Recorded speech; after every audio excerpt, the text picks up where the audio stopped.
தமிழ் சினிமாவில் மிகவும் முக்கியமான அதே நேரத்தில் தரமான இயக்குநர்களில் ஒருவராக வளர்ந்து நிற்பவர் இயக்குனர் மாரி செல்வராஜ். அடிப்படையில் எழுத்தாளரான அவரது படங்கள் சமூகத்தில் தொடர்ந்து சமத்துவம் குறித்த உரையாடலை நிகழ்த்தி கொண்டே உள்ளது.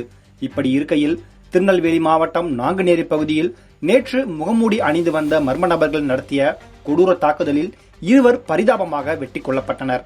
இப்படி இருக்கையில் இது தொடர்பாக மொத்த தமிழ்நாடுமே இதை பற்றி பேசிக் கொண்டிருக்கிறது. ஏற்கனவே இந்த கொடூர செயலை கண்டித்து தமிழ்நாடு முழுவதும் உள்ள அரசியல் கட்சி தலைவர்கள் பலரும் கண்டனம் தெரிவித்து பாதிக்கப்பட்ட மக்களுக்கு நியாயம் கிடைக்க வேண்டும் என்று தெரிவித்து வருகிறார்கள். அதேபோல தமிழக வெற்றிக் கழக தலைவர் விஜய் கண்டன அறிக்கை வெளியிட்டிருந்தார். அதில் அவர் பல கேள்விகளை கோபமாக எழுப்பியிருந்தார். அப்படி இருக்கையில் இயக்குனர் மாரி செல்வராஜ் தனது எக்ஸ் பக்கத்தில் நேற்று இரவு நாங்குநேரியில் சாமானிய மக்கள் மீது சமூக விரோதிகள் சிலர் நிகழ்த்தியிருக்கும் கொலைவெறி தாக்குதல் பெரும் வேதனையையும் மன உளைச்சலையும் ஏற்படுத்துகிறது.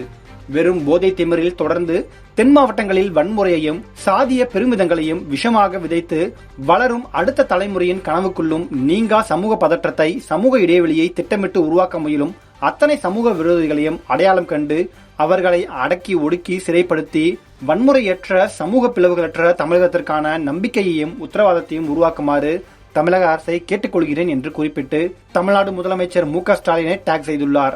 இயக்குனர் மாரி செல்வராஜின் இத்தகைய பதிவு பலரது கவனத்தையும் ஈர்த்துள்ளது.